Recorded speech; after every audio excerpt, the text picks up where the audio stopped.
Sejam bem-vindos. Meu nome é Diogo Reis, sou professor de Direito Eleitoral e coordenador da revista científica virtual da Escola Superior de Advocacia da OAB São Paulo, o volume específico que se dedica ao direito eleitoral.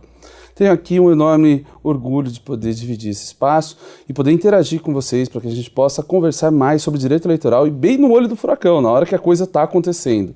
Por isso, fico plenamente à disposição e incentivo para que vocês participem. É muito bom poder ter esse diálogo. Isso é uma das coisas boas que a internet faz, é desafiar o tempo e o espaço. E nós, mesmo estando à distância, ou mesmo depois desse momento que não seja ao vivo, podemos ter um diálogo. E queria começar agradecendo à Escola Superior de Advocacia da OAB São Paulo, sobretudo, e também aos diretores da OAB São Paulo, pela confiança e pela disposição ao incentivo do estudo acadêmico do direito eleitoral. Para além disso, também vou agradecer a todos os autores da revista, que a gente vai poder conversar um pouco mais sobre ela ao final desse nosso encontro, mas que já está disponível no site da Escola Superior de Advocacia da OAB São Paulo. E preciso agradecer aos autores que também estão aqui conosco. A ideia é que nós possamos ter uma conversa muito tranquila, informal, a respeito de temas já não tranquilos e nem tão informais assim sobre o direito eleitoral. Queria apresentar, de uma certa maneira, todos que estão aqui comigo, por favor. Queria começar apresentando a doutora Camille Castro, e vou pedir daqui a pouco para fazer uma rodada de apresentação, doutor Caio Tenório, o doutor Joaci e o doutor Renato Ribeiro. Para que a gente possa começar a se conhecer e entender um pouquinho o lugar de fala de cada um, eu queria que cada colega se apresentasse em alguns segundos sobre, enfim, um pouco e para contar um pouco a sua experiência. Começar, doutora Camille, por favor? Sim. Boa tarde a todas, a todos. Um prazer, doutor Diogo, estar aqui em São Paulo, especialmente na ESA. Parabenizar a revista e a OAB do Estado de São Paulo pela organização e pela dedicação ao direito eleitoral, especialmente esse ano de 2018. Meu nome é Camille Castro, como dito, e sou juíza do TRE do Estado do Ceará. Tá? E contribuí aí com um artigo relacionado à propaganda para a revista da ESA e espero poder contar aqui sempre com a presença de todos vocês. Importante esse momento de debate, importante também ter profissionais com a qualificação, a dedicação e o estudo que temos aqui presente entre advogados e outros juízes dos TREs. Então foi um prazer, excelente. Muito obrigada pelo convite. Eu te agradeço, doutora Camille. Por favor, doutor Caio. Boa tarde a todos, boa tarde Diogo, presidente da mesa, boa tarde aos colegas, Camille, Renato, Joaci. Agradeço a ESA também pela oportunidade, pelo convite. É um prazer estar aqui com vocês, aqueles que estão também nos assistindo. Meu nome é Caio Miachon Tenório, sou advogado na área de Direito Digital. Tenho mestrado em Direito também na área digital.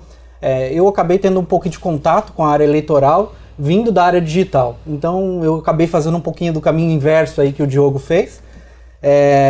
Estou aqui, obviamente, para tratar um pouquinho nesse momento caloroso das eleições, um pouquinho da matéria do direito eleitoral e digital, e me coloco à disposição de todos aqui e agradecendo mais uma vez o convite. Bom, eu já me adiantei me apresentando, mas eu acho que vale a pena só dizer que eu venho há alguns anos, no caminho inverso do Dr. Caio, eu venho estudando Direito Eleitoral e trabalhando com ele há uns 10 anos, toda a minha formação foi em Direito Público e Político, né, que se referiu tanto mestrado, doutorado, tudo em Direito Constitucional, Liberdade de Expressão, e agora, há uns 7 anos atrás eu venho estudando Tecnologia. Então hoje talvez eu trabalhe mais a tecnologia do que qualquer outro ramo do direito, muito pela sua cara pública, o seu desafio para a democracia. Então, nesse caminho inverso do Dr. Caio, que vem do digital e encontra o eleitoral, eu venho do eleitoral e encontrei o digital de alguma maneira aí, por isso nós nos encontramos aqui. Eu queria começar a conversa para que a gente pudesse situar onde nós estamos, em que momento nós estamos no processo eleitoral, o que tem acontecido, o que a gente pode esperar hoje do processo eleitoral. E para isso, queria começar com a doutora Camille, que dissesse um pouquinho a respeito disso. Afinal, doutora Camille, em que momento nós estamos no processo eleitoral e o que a gente pode esperar nesses próximos instantes aí?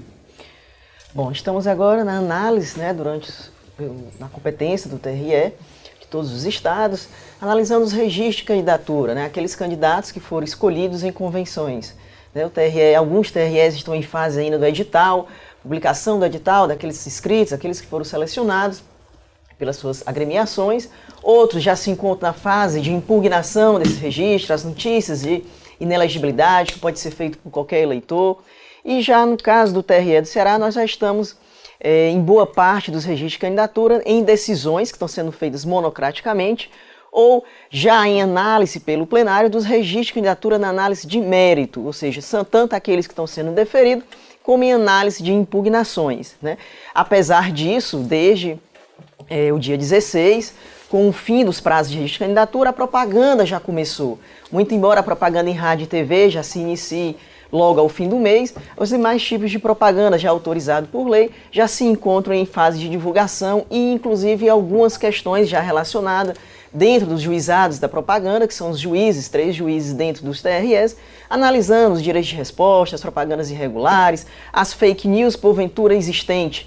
Então essas também já estão em fase de análise, deixando a ocorrer eventuais irregularidades apenas com a rádio e TV para o mês de final de agosto e setembro, né? Alerto aqui que essas propagandas podem ser fruto não só de representações que culminam em multa, né, doutor Diogo, como também podem ensejar aí aos candidatos ações de abuso do poder, ações relacionadas à conduta vedada, e chamam em especial a atenção, inclusive foi o artigo em que nós encaminhamos para a revista da ESA, relacionada à propaganda do derramamento de santinhos, né? Ou seja, aquele voo da madrugada tão chamado, onde algumas pessoas, eleitores, especialmente candidatos, partidos, aproveitam aquele resto de material que sobrou da campanha e faz o chamado voo da madrugada, ou seja, aquele derramamento de santinhos na véspera ou na madrugada da eleição, onde a gente chama a atenção que aquilo ali não seria só propaganda irregular, pode ser considerado crime, pode ser considerado condutas ilícitas relacionadas na área civil, né? Então são esses os aspectos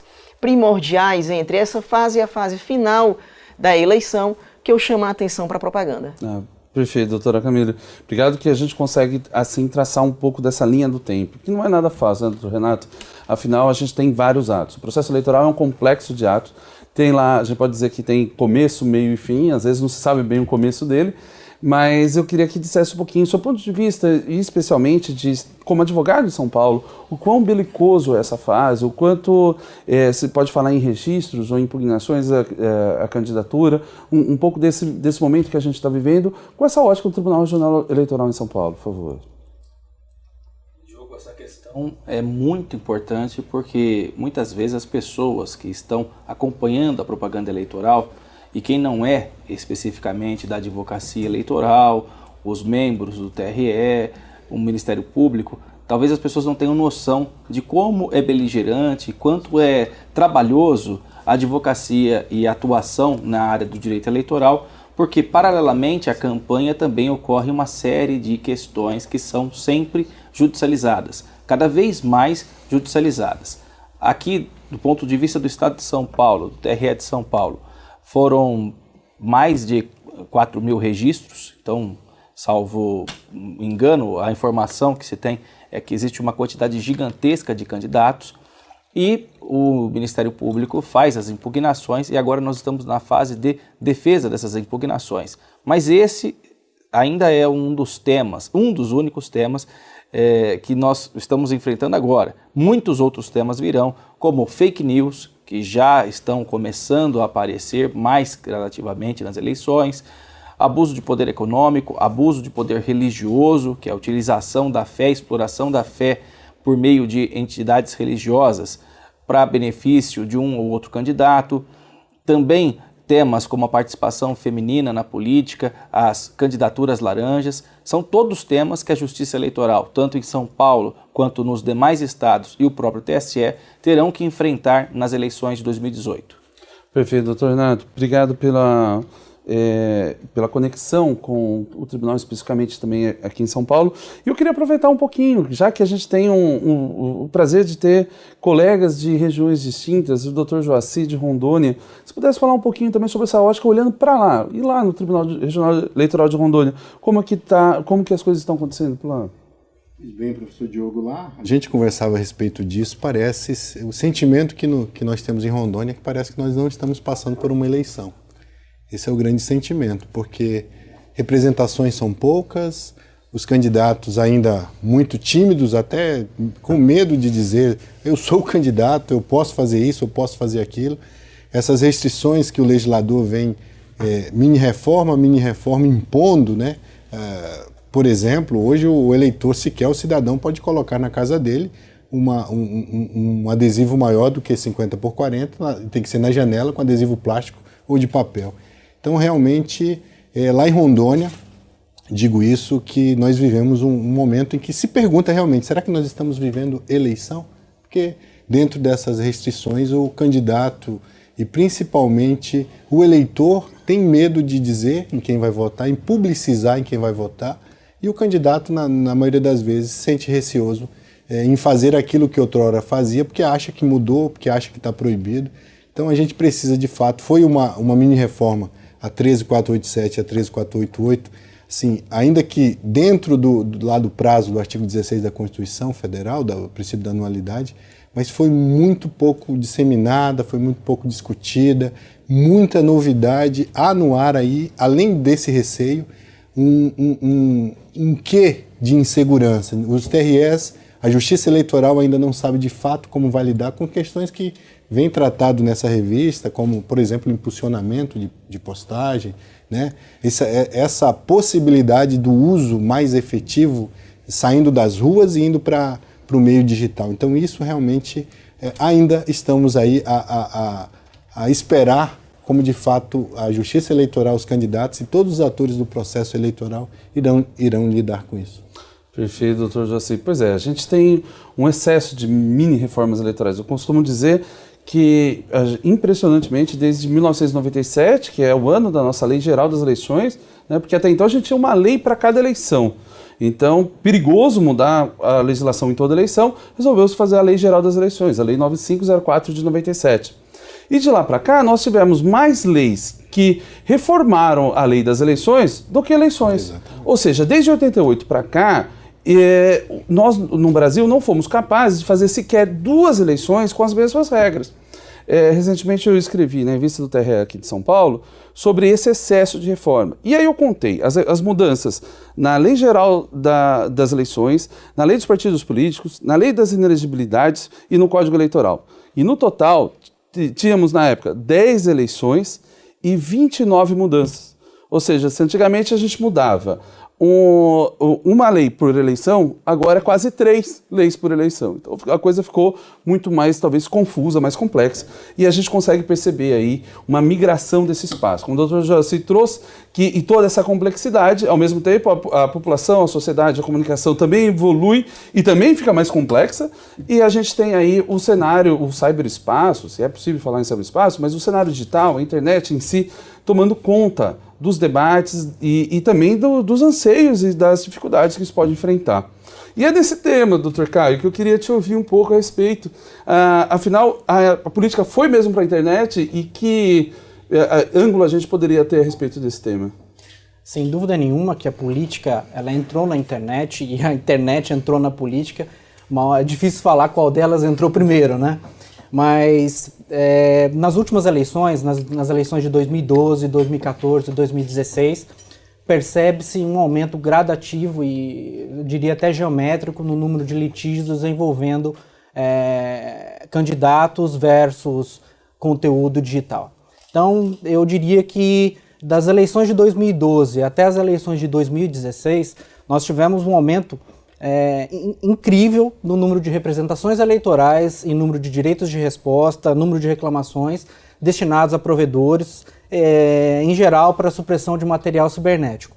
Obviamente que isso decorre, obviamente, da massificação que a internet causa na sociedade. A internet ela tem se vascularizado de maneira intensa, pelo menos no Brasil.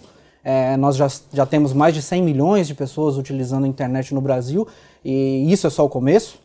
Então é bem característico e natural que isso aconteça. Nas eleições de 2018, nós temos uma peculiaridade ainda maior. Nós temos dispositivos do Marco Civil que foram incorporados às resoluções do Tribunal Superior Eleitoral, que não havia, que isso a gente não tinha percebido, não tinha notado nas resoluções anteriores do TSE, até em função da própria vigência do Marco Civil, que vem de junho de 2014. Então as resoluções do TSE geralmente são feitas no ano anterior, então daí a razão das resoluções anteriormente não preverem nenhum dos dispositivos do Marco Civil da internet, diferentemente dessas eleições de 2018, que já incorporaram questões importantíssimas do Marco Civil. Exemplo, necessidade de ordem judicial para remoção e supressão de material na internet, necessidade de ordem judicial para fornecimento de dados para identificação de usuários. Podem parecer questões bobas e banais, mas isso no dia a dia, levando-se em conta as resoluções anteriores do TSE, os provedores eram responsáveis pelo material por uma simples notificação. Atualmente não, eles já são eventualmente responsabilizados após uma ordem judicial. Então imagino que as eleições de 2018 serão eleições de grande aprendizado para todos. Prefeito, Dr. Caio, muito interessante, eu quero te ouvir também daqui a pouco um pouco mais sobre a privacidade.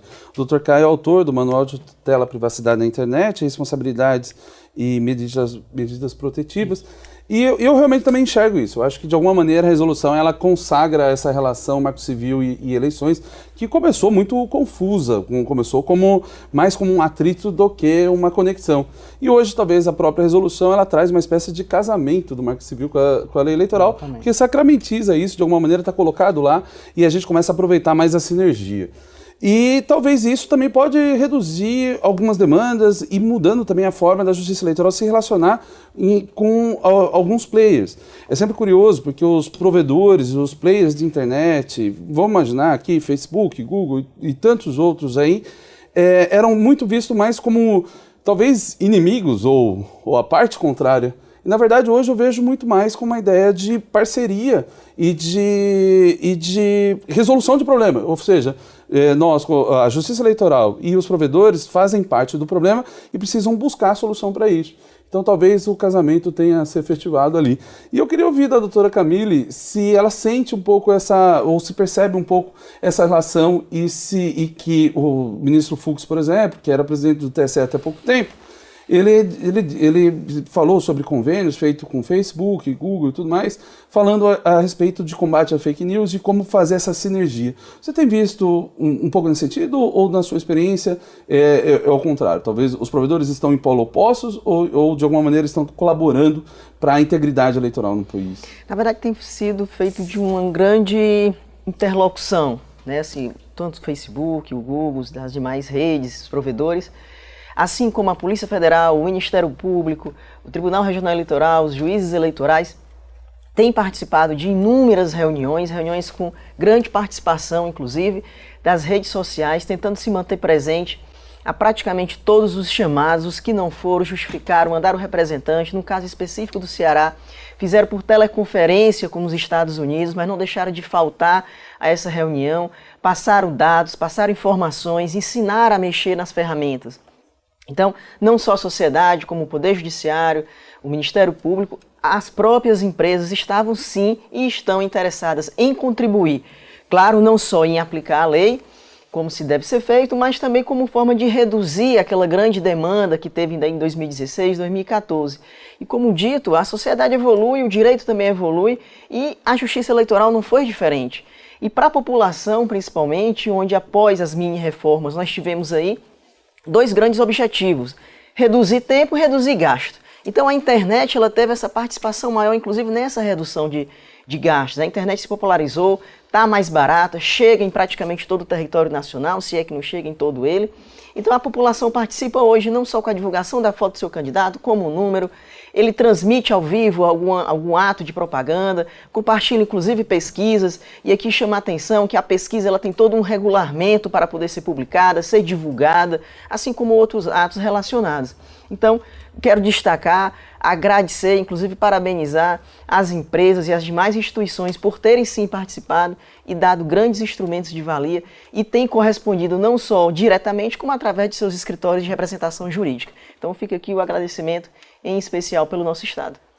Muito obrigado, doutora Camila. Eu lembro que comentou que realmente teve engajamento, inclusive do próprio Facebook e de outros players a respeito disso, envolvendo essa conexão, seja com as pessoas presencialmente ou virtualmente. Exato. Isso é fundamental, que a gente precisa, ou seja, precisa vencer o problema e não criar mais problemas. Exato. E aí é importante que esteja todo mundo nessa luta aí.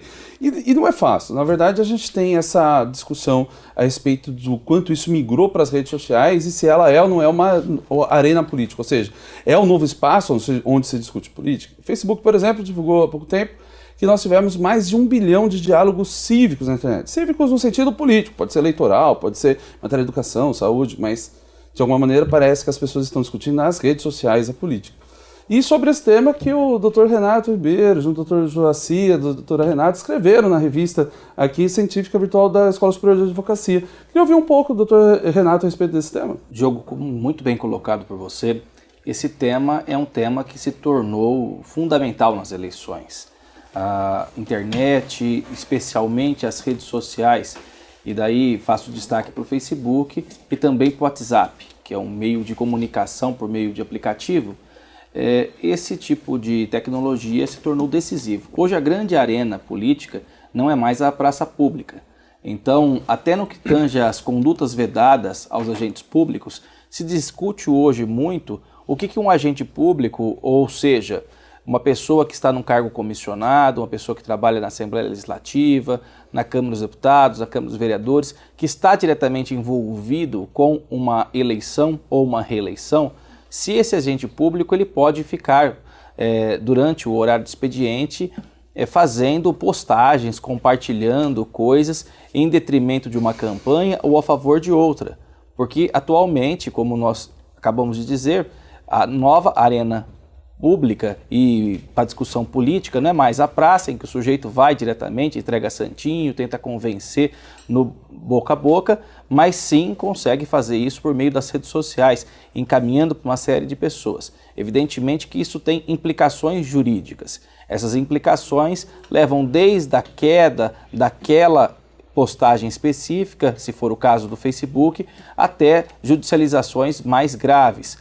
Nessa semana, o ministro Fux, ex-presidente do TSE, ministro do Supremo Tribunal Federal, disse que, na visão dele, o Código Eleitoral permite que uma fake news disseminada de uma proporção tão forte que possa alterar o resultado das eleições, as eleições, na visão do ministro, poderiam ser inclusive anuladas. Então, isso mostra mais uma vez a gravidade dessa situação, que é um cenário muito novo para todos nós que trabalhamos no dia a dia com a democracia. Perfeito, doutor Renato. Muito obrigado. Pois é, a gente teve, dentre várias questões a respeito, a declaração do ministro Fux, também, de alguma maneira, representando o grau de gravidade a respeito disso.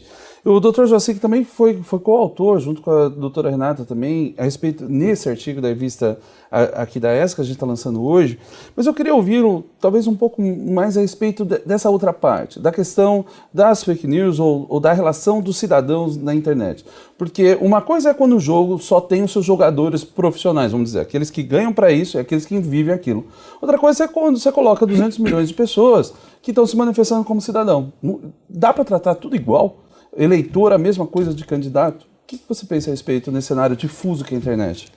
Na verdade, professor Diogo, a própria lei ela já não tratou com igualdade, por exemplo, proibindo que os eleitores não pudessem patrocinar os links, né? Porque senão as coligações dos partidos e os candidatos, vejam, já podem, né? É uma novidade nessas eleições. Imagina o caos que poderia ser em relação, principalmente, o momento que nós vivemos no Brasil. Essa rivalidade, né? Ou você concorda comigo, você é meu amigo. Se você não concordar, você é meu inimigo mortal. Então, acho que essa sensibilidade é que deve ser levada para as redes sociais. Muita gente que não fala as coisas hoje com você ali, mas vai para a rede social reclamar, né? Quer ser um pouco psicólogo, muitos advogados, inúmeros médicos, enfim. Então a rede social hoje ela tomou uma proporção aqui no Brasil, obviamente no mundo inteiro, mas especialmente no Brasil. As pessoas ficam conectadas horas e horas e horas do dia. Então, e por um outro lado, essa questão da fake news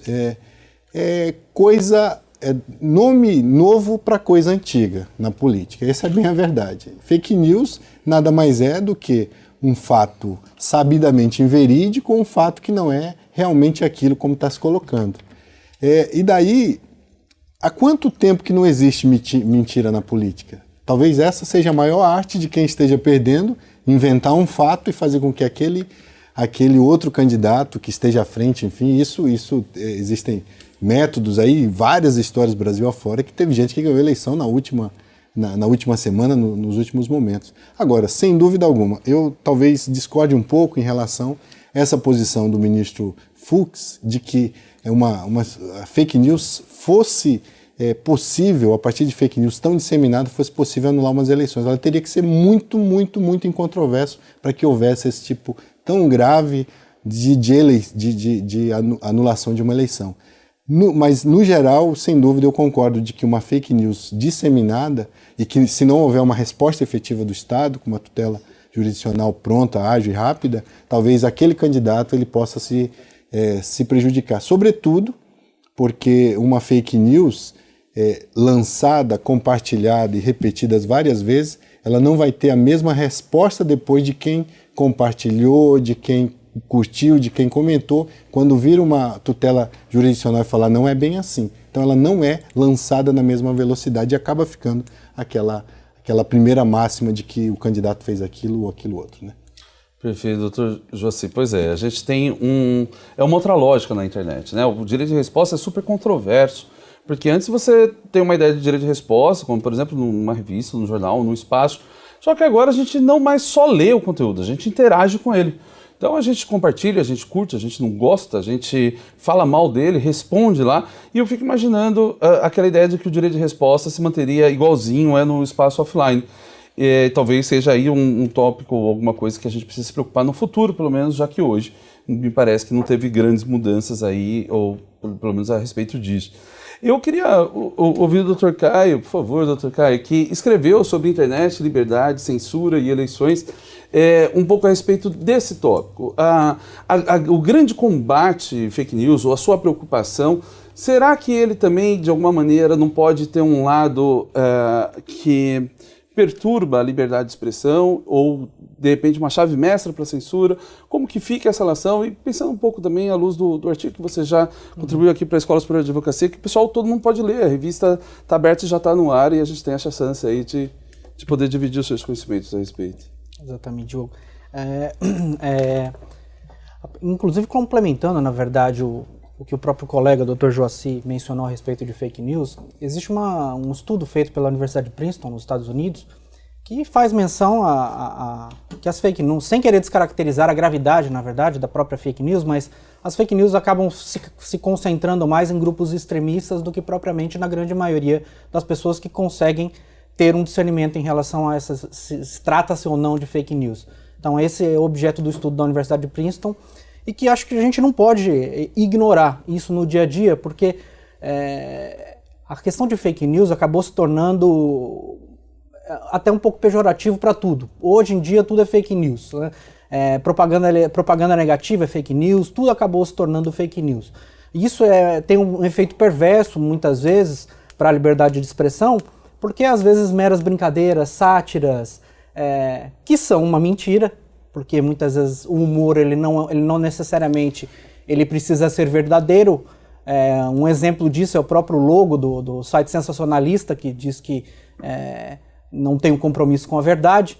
Então, o problema da gente tratar tudo como fake news é a gente acabar suprimindo material relacionado a sátiras, humor negro, críticas um pouco mais ásperas, a gente acabar suprimindo esse tipo de conteúdo com o fundamento de fake news. Então isso é bastante perigoso, mas eu acho que o judiciário está atento a isso, tanto que nós temos visto em algumas representações eleitorais já propostas nas eleições de 2018, bastante razoabilidade dos ministros, dos desembargadores, dos tribunais regionais eleitorais, descaracterizando aquilo que teoricamente não é fake news e colocando essas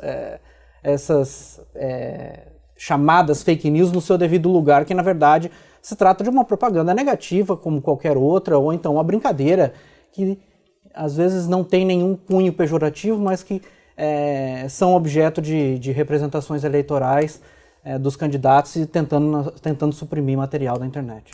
Perfeito, doutor Caio. Pois é, eu tenho trabalhado bastante esse tema também de fake news e outras dificuldades. Sou coordenador de um livro chamado Fake News, a desinformação, a conexão entre desinformação e direito, que vai ser lançado agora pela revista dos tribunais, acho que algumas semanas. E a gente teve a chance de discutir esse tema sobre vários ângulos, desde engenheiro da computação, jornalista, advogado, olhando para a parte da infância e das eleições. E aí fica muito curioso a gente imaginar qual o impacto disso nas eleições. Uma das questões que eu venho tratando também é que se a gente for pensar só no combate à mentira, talvez a gente teria grandes dificuldades de muitas outras questões, como por exemplo o jornalismo investigativo, a ideia de que será que o jornal precisa fazer o trânsito em julgado, precisa operar tudo isso, precisa fazer todo esse direito de defesa. Será que a imprensa já não é responsável pelo que escreve e a gente já não tem mecanismo para isso? Porque se a gente passar a considerar tudo fake news, a gente cria uma chave mestra aí para poder enfrentar. Eu acho... Exatamente, é. E a questão fica grave, assim, porque no Brasil a gente tem aquele conceito, propaganda eleitoral positiva, que é a que fala bem do candidato, e a negativa, que fala mal do candidato. E qual é o limite entre ela e a liberdade de expressão do cidadão? E a gente fica realmente nessa dificuldade de analisar, que acaba dependendo muito do caso concreto. Eu queria aproveitar e perguntar à doutora Camille um pouco a respeito, talvez a gente migrando um pouquinho do cyberespaço, das questões da internet, mais precisamente sobre o seu artigo que fala sobre a questão do voo da madrugada, o derrame de panfletos do Santinho na região de votação. Esse é um problema muito antigo e a gente vê esse problema constantemente aí em todas as eleições, imagino, em quase todas as sessões. E aí, quem participa disso? Porque uma coisa é o candidato que vai lá, outra coisa é o pessoal que trabalha para ele. E o que poderia esperar de responsabilização ou eventualmente de conexão? Fala um pouquinho a respeito disso para a gente poder imaginar e se colocar um pouco assim na pele de uma situação que é recorrente, infelizmente, nas eleições brasileiras. De fato, é um ato que já vem ocorrendo de muitos pleitos, muitas eleições. A jurisprudência e a própria legislação, na verdade, ela vem evoluindo porque... até um julgado do estado de Goiás, salvo engano, do ministro Gilmar Mendes, era feito através de jurisprudência, de uma interpretação de um artigo da lei eleitoral que punia a propaganda em bens públicos. Então, logo em seguida, veio a regulamentação, já para o pleito de 2016, estabelecendo especificamente essa conduta. É a chamada apoplexia, né, que é o derramamento de santinho na véspera ou na madrugada. De fato, alguns candidatos alegam em suas defesas, e partidos também, que são os responsáveis direto pela propaganda eleitoral, são os partidos e os candidatos. O que é que se alega em geral? Costuma-se alegar que aquele volume, aquela quantidade expressiva de material que em geral se joga ou na calçada ou dentro da sessão mesmo de votação, durante a noite ou na madrugada, ela seria um mero descarte da cola do eleitor, ou então que ela seria realizada pela oposição. Ou seja, aí aqui fica a pergunta, será que a oposição teria aquele gasto todo para fazer propaganda do seu concorrente dentro da sessão eleitoral? Muita discussão existe ainda dentro da jurisprudência sobre o prazo de interposição, se seria o mesmo prazo das ações de representação por propaganda irregular, que é a própria data do pleito, ou seja, aí onde a justiça eleitoral, a fiscalização tem que ser mais célere porque ela ocorre no dia da eleição. Ou seja, quando se chega ali 7, 8 horas para votar, e normalmente os partidos são os que chegam mais cedo, ele já tem aquela ciência, já pode procurar evitar, fazer essa limpeza. A Justiça Eleitoral ela vai receber a representação, vai ter a fiscalização, teria ela condições de providenciar no próprio dia do pleito a representação, a retirada, de forma a minimizar aquela conduta ilícita, né? Existem muitos debates a serem feitos a respeito disso. Repito novamente, pode constituir crime, pode constituir uma série de ilicitudes, não só eleitoral, e inclusive existem casos, e é noticiado sempre no dia do pleito e posteriormente, de acidentes, pessoas idosas que escorregam naquele grande volume de papel, pessoas deficientes. Então, é um ato extremamente grave.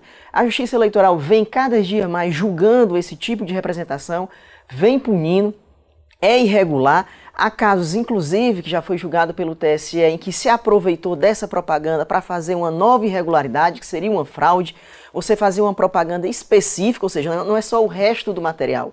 Você faz uma propaganda específica e muitas vezes com uma fraude ali, colocando a foto de um candidato com o número de outro, associando a imagem de alguém, só para jogar naquele dia e influenciar diretamente o eleitor, quando no dia da eleição é proibido esse tipo de manifestação, salvo aquelas já previstas em lei, como a manifestação silenciosa do próprio eleitor. Então, deve ter-se um cuidado redobrado. De fato, a questão do prazo está sendo discutido, muito embora o que se vem aplicando é que a representação deve ser feita no dia do pleito, então alerto aqui à sociedade, a todos os envolvidos, que no próprio dia da eleição, ao se chegar ali, já se comunique esse tipo de propaganda que está a ocorrer, de forma que a gente possa, assim, determinar, a própria Justiça Eleitoral, digo, o processamento mais rápido e célere dessa recuperação. Né? Ou seja, é um ato extremamente grave, a maioria das pessoas não vê com essa gravidade da interferência direta na vontade do eleitor. E, inclusive, muitas vezes, se questionam como é que se poderia punir esse candidato e esse partido, só porque está ali o número, só porque está a fotografia. Né? Porque a Justiça Eleitoral, ela existe alguns requisitos para poder se punir o autor. Né? E essa punição ela é relativizada pela própria jurisprudência, pela própria lei, onde diz que a circunstância do caso concreto pode fazer com que, inclusive nesse caso, eu não precise notificar o candidato para ele retirar em 48 horas, que é o prazo normal das propagandas irregulares. Então chama a atenção para esse fato, chama a atenção também que as representações de propaganda antecipada, doutor Diogo, embora a questão da antecipação da propaganda já se tenha passado, porque agora já se pode realizar propaganda, elas ainda estão sendo processadas, estão sendo analisadas e pode ocorrer a aplicação de multa sim ainda, né? Há quem tem aquela visão de que o processamento da propaganda antecipada não pode ocorrer mais, né? Então ela pode ocorrer sim e pode haver a punição daquelas que já ocorreram antecipadamente, que fizeram a largada antecipada do processo eleitoral. Prefeita, doutora Camille, muito obrigado. E sabe que nós tivemos aqui a interação, algumas perguntas de alguns colegas que estão assistindo a gente aqui ao vivo, e essa é uma das grandes vantagens, né? Interagir para além do tempo e do espaço. Então, e a respeito desse tema, o Plínio Vitor, ele trouxe uma informação, ele falou assim, olha, ontem, um evento público da Aeronáutica em São Paulo, ele pôde ver muita propaganda de candidatos santinhos espalhadas nas vias próximas a esse evento. Então, para além do dia da eleição, nos outros dias, talvez um lugar onde poderia atrair várias pessoas e nas suas redondezas você faz esse derrame. Não especificamente esse Sim. ponto que você trouxe, que é no dia da eleição, ao redor da urna, mas ao redor de grandes eventos ou para tentar trazer. Respondendo para o Plínio Vitor, doutora Camille, como que essa questão também poderia ser tratada fora do dia da eleição? De fato, cada caso aí seria um caso, né? Ou seja, quando eu falei ali das propagandas em bens públicos, né, que seria o artigo 37 da norma específica, seriam aquelas dos postes, as praças públicas, os veículos de bem de uso comum, dentre outras situações regulamentadas, né? A questão dos cavaletes, das bandeiras. Então existe uma série de irregularidades e possibilidades que possam ocorrer. Mas ao Plínio, especificamente, essa questão da panfletagem vai ser muito de caso.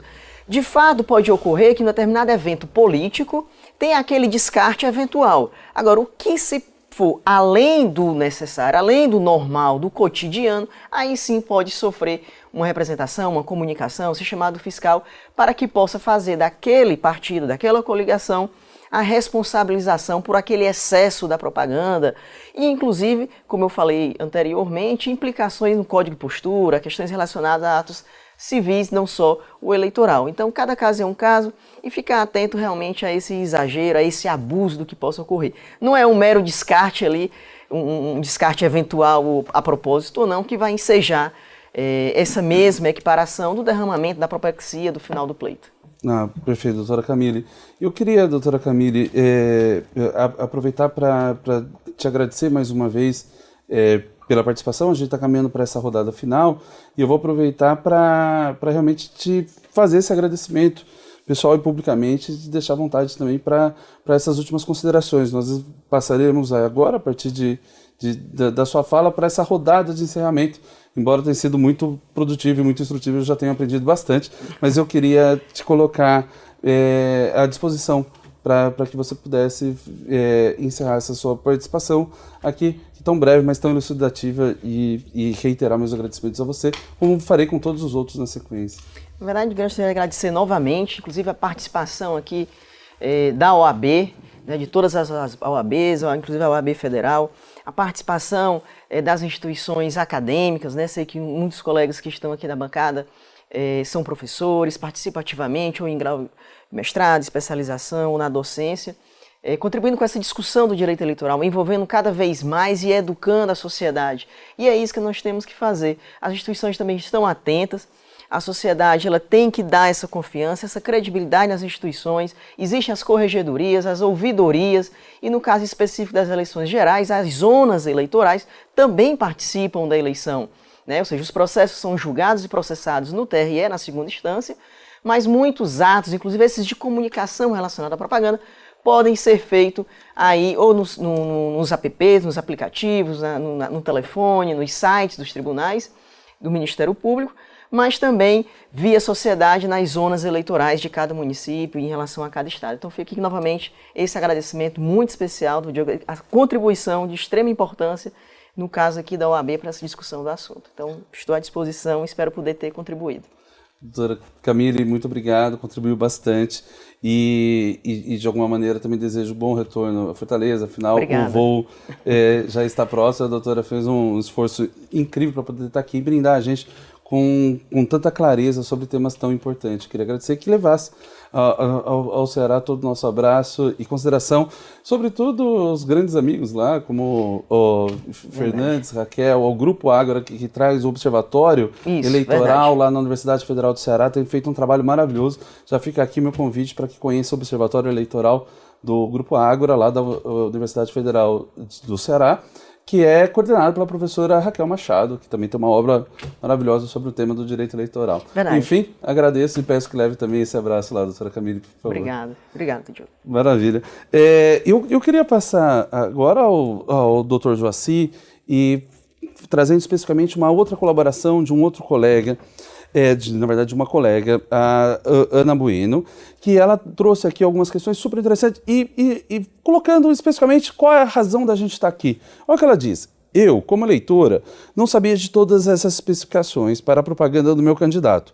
Eu poderia ser punida caso use algo errado ou use essa propaganda errado? Doutor Joaci, por favor, poderia fazer essa conexão do papel do eleitor nesse cenário com a legislação rigorosa eleitoral? Pois há muita novidade, Diogo, nessas eleições, cuja plataforma principal, e aí a gente até tratou disso no artigo que eu, o doutor Renato e a doutora Renata contribuímos com a revista, é exatamente que hoje saiu daquela propaganda das ruas e foi para uma propaganda virtual, um cyberespaço, como você já bem colocou. Sem dúvida alguma, um eleitor que não saiba ou que não tenha orientação suficientemente do partido, do candidato ou da coligação, ele pode vir ser punido não só por essa situação, por exemplo, de impulsionar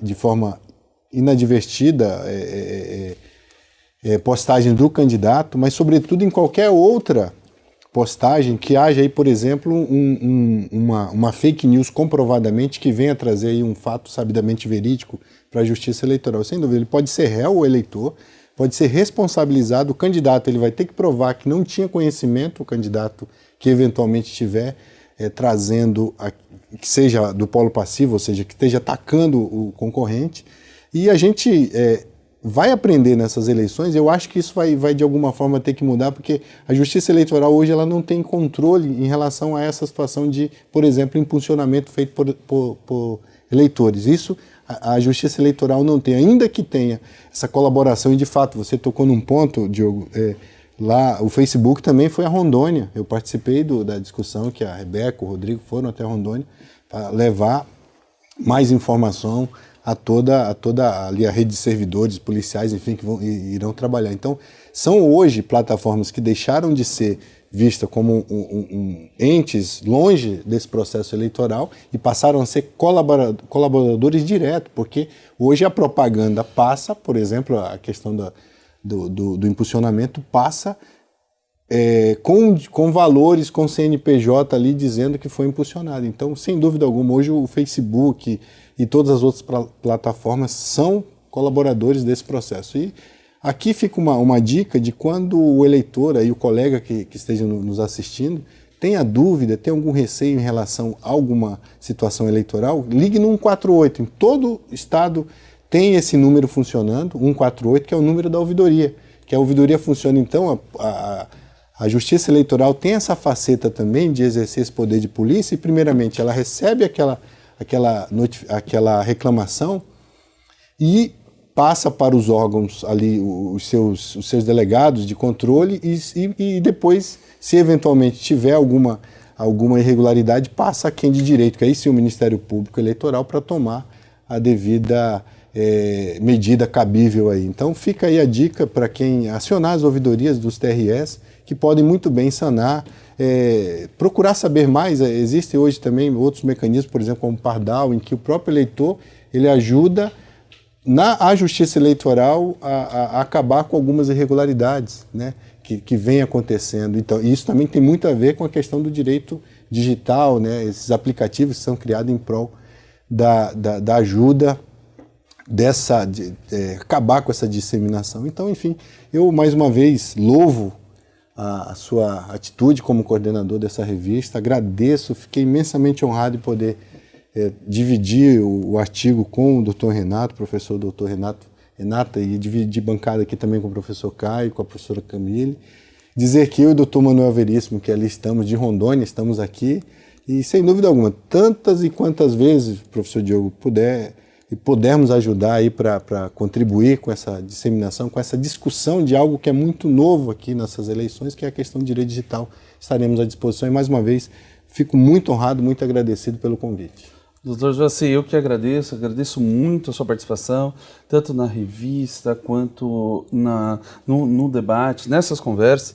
E como eu fiz também com a doutora Camille, pedindo a ela que levasse meu abraço a tantos amigos lá, como o doutor Fernandes, a doutora Raquel, a doutora Isabel Mota, a doutora André, e eu peço também ao doutor Joaci, que também o faça, por favor, aos outros colegas que inclusive escreveram na revista, como o doutor Richard, a doutora Érica, o doutor Luiz, e levando também um abraço a eles, assim como o Dr. Manuel, aos colegas de Rondônia e tantos outros que eu acabei não mencionando aqui, mas que colaboram muito para esse diálogo. O Dr. Joaci presta um grande serviço ao direito eleitoral em si, já tendo feito parte dos quadros da Justiça Eleitoral na classe jurista, também na ouvidoria, e toda essa experiência ela é empregada e conectada aqui com a gente. Te agradeço por esse exemplo aí. E tentando estudar direito eleitoral, né, também mencionar aqui com muita honra, sou mestrando pela Universidade 9 de Julho, a Uninove, né, e sem dúvida alguma, tendo você como um condutor, um orientador dessa discussão, a gente vai longe. Muito obrigado mais uma vez. Doutor Joaci, muito obrigado, agradeço bastante. E nesse clima ainda de, infelizmente, uma despedida, porque afinal o tempo é curto e os compromissos são enormes, e eu sei o quanto é difícil e sacrifício a gente faz para poder estar presente. Isso mostra todo o valor que, de alguma maneira, a gente emprega à própria Escola Superior de Advocacia da OAB São Paulo, à revista e aos colegas que estão nos assistindo e interagindo com a gente. E aí, doutor Renato, eu não queria deixar de lhe fazer uma última pergunta, e queria trazer um dos pontos em que a Justiça Eleitoral, muitas vezes, ela é questionada a respeito dos seus múltiplos papéis. A Justiça Eleitoral no Brasil, ela tem o papel do papel normativo, por meio das resoluções, o papel administrativo, fazer a eleição, talvez ali a principal atividade, o papel jurisdicional, julgar as eleições, até consulta a Justiça Eleitoral emite. Toda essa multiplicidade, ou essas múltiplas faces da Justiça Eleitoral, eu queria que o professor Dr. Renato trouxesse especificamente a respeito da criatividade e da difusão de decisões. Eu queria que o Dr. Renato, por favor, abordasse um pouquinho a respeito de como é tratar questões tão complexas, que dependem tanto de uma realidade, por um Brasil inteiro, com tamanho continental e com tantas diferenças culturais e regionais, e como que fica a segurança jurídica e os outros papéis que a gente deve esperar de toda a justiça num Estado democrático. Essa questão é muito difícil, professor Diogo. Para começar, nós estamos falando de uma justiça que trata das questões mais preciosas num Estado democrático de direito, que é justamente a democracia, a condução das eleições de uma maneira justa e sem nenhum tipo de compra de voto, manchas, coisas que podem estragar a nossa democracia. Então, a justiça eleitoral ela tem esse papel, e é um papel muito difícil e muitas vezes ela age com criatividade. No meu ver, eu acredito que ela faz o que é possível, mas nem tudo está ainda à disposição da justiça eleitoral. E daí eu cito um exemplo recente em que os partidos políticos, todos eles, foram convidados a assinar um termo de compromisso para que não fossem difusores ou até produtores de fake news. Eu até acompanhei no TSE alguns partidos que fizeram essa assinatura, mas evidentemente, professor Diogo, aí é uma questão de que ninguém vai assinar e dizer diretamente ao TSE, olha, irei produzir fake news, irei bagunçar as eleições. Evidentemente que ninguém chega com esse condão.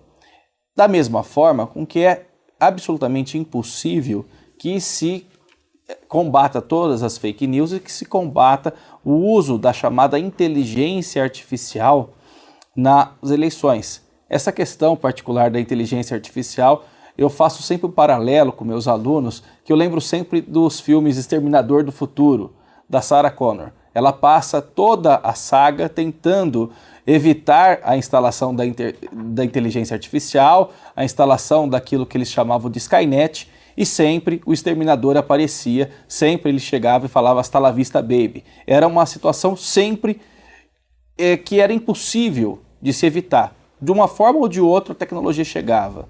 E é assim que eu vejo, infelizmente, tanto a justiça eleitoral como qualquer combate que se possa fazer em relação a fake news. Conseguiremos pegar algumas situações pontuais? Com toda certeza.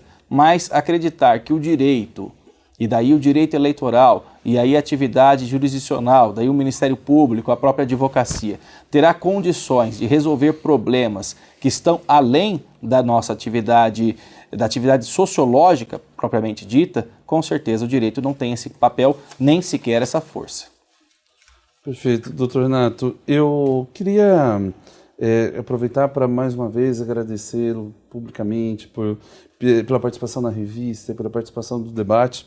E embora o colega aqui de São Paulo, há tantos outros colegas para poder levar um abraço, como o Dr. Fernando Nais, a doutora Paula Bernadelli, que também escreveram na revista, e de alguma maneira aqui eu já aproveito para te pedir aí que faça essa conexão aqui com o pessoal de São Paulo e também a tantos os colegas da BRADEP, da Academia Brasileira de Direito Eleitoral e Político, que também contribuíram aqui para a revista. Renato, fique à vontade se quiser fazer o encerramento da sua participação. Eu agradeço muito por voltar à ESA, mais uma vez com o professor Diogo. Nós frequentamos a ESA há muitos anos. Eu costumo lembrá-lo que quando nós tínhamos com certeza uma quantidade bem menor de cabelos brancos, agora já temos bem, eu tenho até barba branca, o professor Diogo também.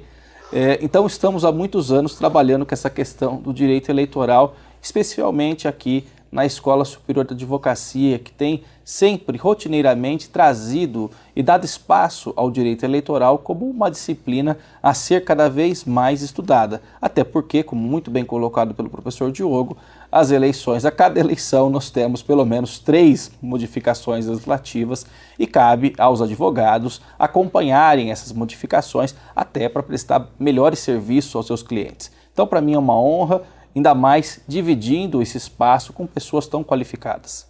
Perfeito, doutor Renato Biero, muito obrigado pela participação tanto na revista quanto no debate e por toda essa colaboração aí no crescimento do direito eleitoral e sobretudo no país e nos seus estudos tanto na carreira acadêmica quanto na carreira profissional. Muito obrigado. Uma das questões, antes da gente poder encerrar, eu queria de alguma maneira trazer que essas questões digitais, como eu falei, é muito cara a mim.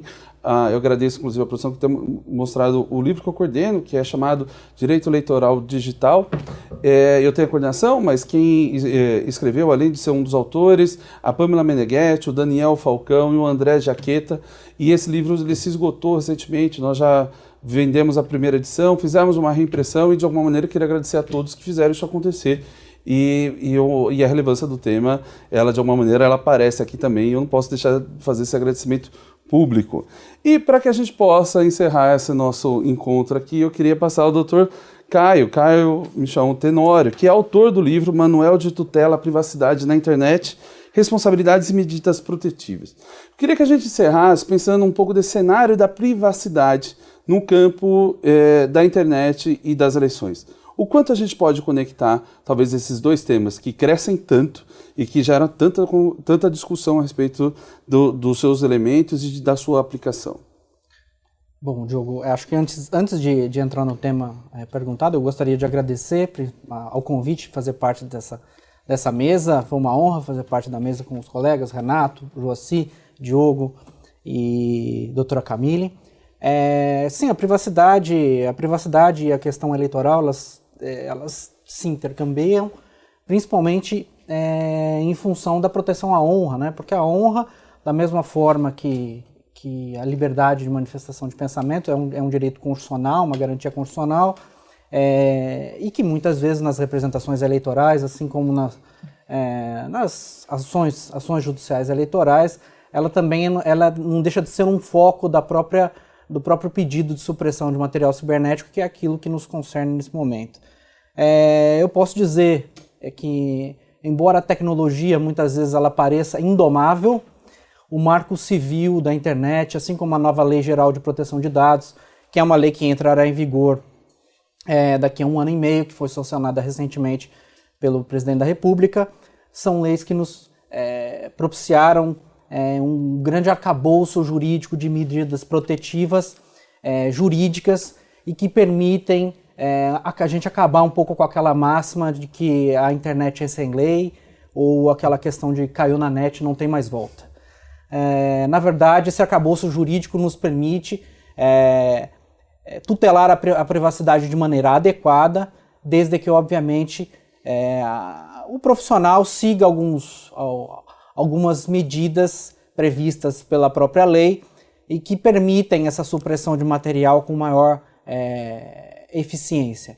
Então, acho que a gente conhece com o artigo 19, com o próprio artigo 21 do Marco Civil, que permite, inclusive, a remoção de material cibernético sem ordem judicial na hipótese de pornografia e de vingança, por exemplo, embora não seja uma questão eleitoral aqui, mas é uma questão de proteção à privacidade que é importante. A gente tem um arcabouço jurídico já relevante que permite a tutela razoável na internet e que permite a todos ter a certeza de que a internet é sim uma terra com lei e é sim uma terra onde nós possamos navegar com tranquilidade e segurança. Perfeito. Dr. Caio, eu queria agradecer mais uma vez publicamente pela participação na revista, aqui no debate. Como já deixou seus agradecimentos no início, eu também o agradeço por esse cuidado, afinal estamos bem no nosso limite de tempo, e parabenizo pelo livro, em que, de fato, um livro tão importante que a gente precisa fazer esse diálogo com a questão eleitoral e a questão digital de uma vez por todas. E me parece que o seu livro consegue trazer aí, especificamente no tema da privacidade, que é o tema crescente no mundo. Então tá aí, leitura obrigatória. Muito obrigado por tudo isso, Dr. Caio. Eu queria, antes de encerrar nesses últimos minutos, agradecer muito a participação de todos e, de alguma maneira, lançar oficialmente a revista científica virtual da Escola Superior de Advocacia aqui da OAB São Paulo, dedicada nesse momento, nessa edição que subiu ao ar hoje, já está lá disponível no site, ao direito eleitoral. Eu queria agradecer a todos e, de alguma maneira, a todos que fizeram parte dessa revista.